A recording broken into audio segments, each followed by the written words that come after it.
मेरे बेटी को प्यार चाहिए, दे दो, प्यार चाहिए। मेरा बेटी का ब्लड आ रहा, ब्लड नीचे से ब्लड आ रहा, प्यार चाहिए, दे दो। नमस्कार, मैं खुशी शर्मा। मीडियन एज पर आज की बात शुरू करने से पहले मेरा आपसे निवेदन है कि आप हमारे चैनल को सब्सक्राइब जरूर करें और वीडियो पसंद आए तो लाइक, शेयर और कमेंट भी करें। अब आज की बात शुरू करते हैं, जो कि एक संवेदनशील मामले पर आधारित है। हाल ही में एक वीडियो वायरल हुआ है जिसमें एक पिता एयरपोर्ट पर अपनी बेटे के लिए सैनिटरी नैपकिन मांग रहा था।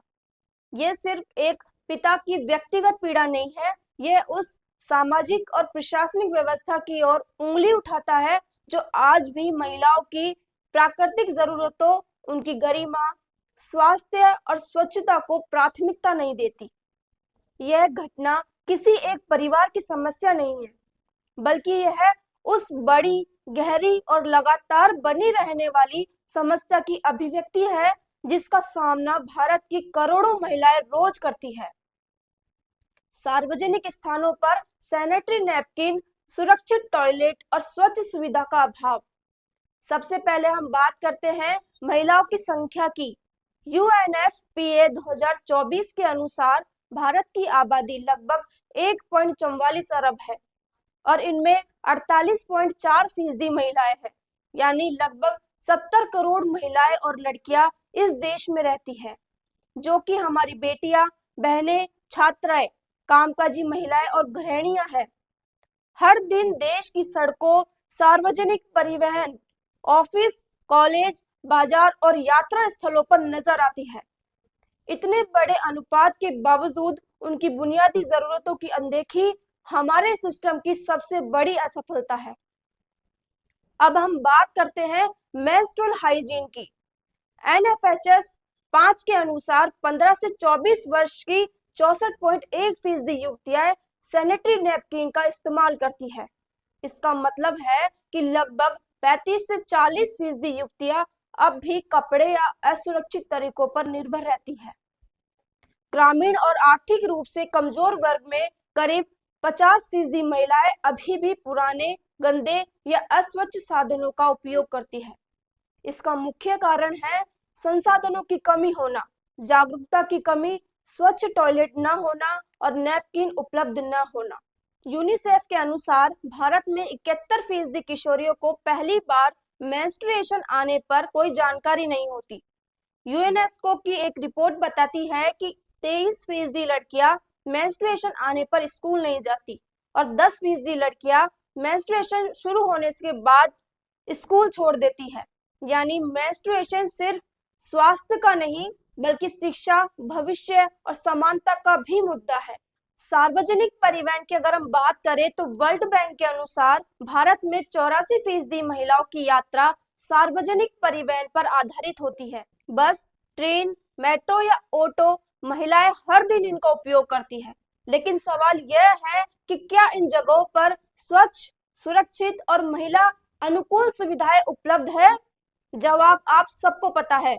देश में केवल 28% सार्वजनिक टॉयलेट ही महिलाओं के लिए उपयोग योग्य पाए गए हैं।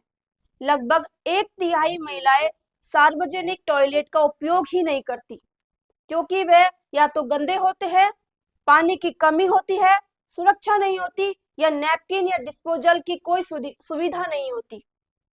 Indian journal of medical research के अनुसार असुरक्षित मेंस्ट्रुअल प्रैक्टिस और गंदे सार्वजनिक टॉयलेट से UTI के मामले 60% तक बढ़ जाते हैं।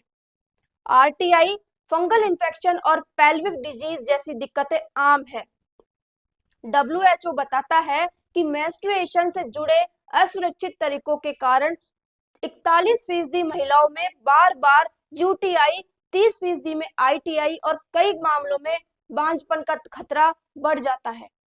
अब आर्थिक पहलू भी हम समझते हैं। National institute of public finance and policy के अनुसार एक साधारण भारतीय महिला को वर्ष भर में 2500 रुपए तक सिर्फ मेंस्ट्रुएशन मैनेजमेंट पर खर्च करने पड़ते हैं। लेकिन भारत में 12% महिलाएं ही नियमित रूप से नैपकिन खरीद पाती है।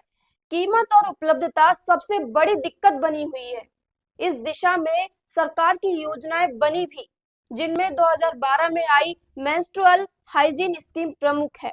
इसके तहत जन औषधि केंद्रों के सुविधा नैपकिन, लेकिन सच्चाई यह है कि केवल 11% महिलाएं ही इन योजनाओं के बारे में जानती है। अब हम बात करते हैं शिक्षा संस्थानों की। यूनेस्को 2024 के अनुसार 47% स्कूलों में लड़कियों के लिए अलग टॉयलेट नहीं होते, 60% कॉलेजों में नैपकिन डिस्पेंसर नहीं, कई जगहों पर पानी, डिस्पोजल, साफ सफाई की व्यवस्था नहीं। यानी बेटियों के स्वास्थ्य और सम्मान की अनदेखी उनकी शिक्षा को सीधे सीधे प्रभावित करती है। जहां तक सार्वजनिक जगहों की अगर हम बात करें तो एयरपोर्ट जैसी प्रीमियम जगहों पर भी नैपकिन वेंडिंग मशीनें या तो लगी नहीं होती या वह काम नहीं करती। डीजीसीए के अनुसार देश के लगभग 70% एयरपोर्ट इस सुविधा से वंचित है। रेलवे ने 2018 में 100 स्टेशनों पर मशीन लगाने की घोषणा की थी। 2024 तक केवल 48 स्टेशनों पर ही मशीन लग पाई। यानी पिता की जो आवाज वायरल वीडियो में सुनाई देती है वह सिर्फ व्यक्तिगत तकलीफ नहीं, ये पूरे सिस्टम की विफलता की पहचान है। मेरे बेटे को प्यार चाहिए, दे दो, दे दो, प्यार चाहिए, दे दो, दे दो, प्यार है। ओए सिस्टर, सिस्टर, भाई मेरे बेटे को प्यार चाहिए, मेरा बेटी का ब्लड आ रहा, ब्लड नीचे से ब्लड आ रहा, प्यार चाहिए, दे दो। क्यों नहीं कर सकता? क्यों नहीं कर सकता? क्यों नहीं कर सकता? मेरे को प्यार चाहिए अभी। Stay free. अब हम बात करते हैं एक बड़े मुद्दे की, menstrual waste disposal.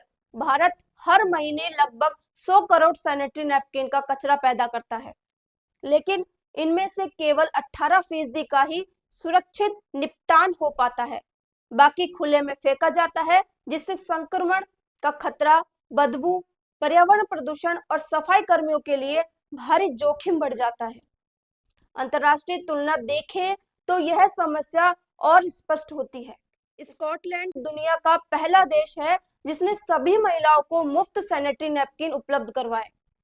Canada, Japan, Australia और यूके में सार्वजनिक स्थानों पर नैपकिन उपलब्ध करवाना, साफ टॉयलेट रखना और सुरक्षित डिस्पोजल कानूनी अनिवार्यता है।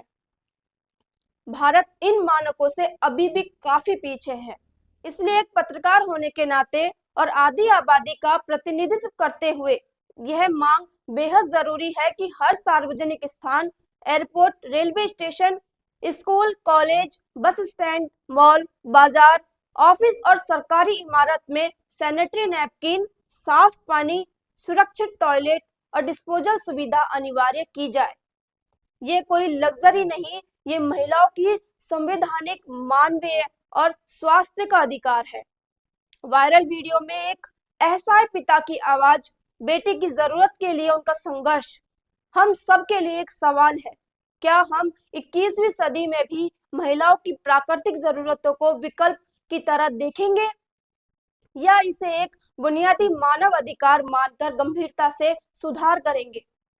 महिलाएं सिर्फ आंकड़ा नहीं है, वे हमारी बेटियां, बहनें, मित्र, सहकर्मी और देश की आधी जनसंख्या है। उनके स्वास्थ्य, सम्मान और गरिमा की रक्षा करना किसी भी व्यवस्था की सबसे पहली जिम्मेदारी होनी चाहिए। समाधान सिर्फ एक नीति से नहीं, बल्कि डेटा, रिसर्च, जागरूकता, बजट, बेहतर इंफ्रास्ट्रक्चर और संवेदनशील दृष्टिकोण, इन सभी के संयोजन से आएगा।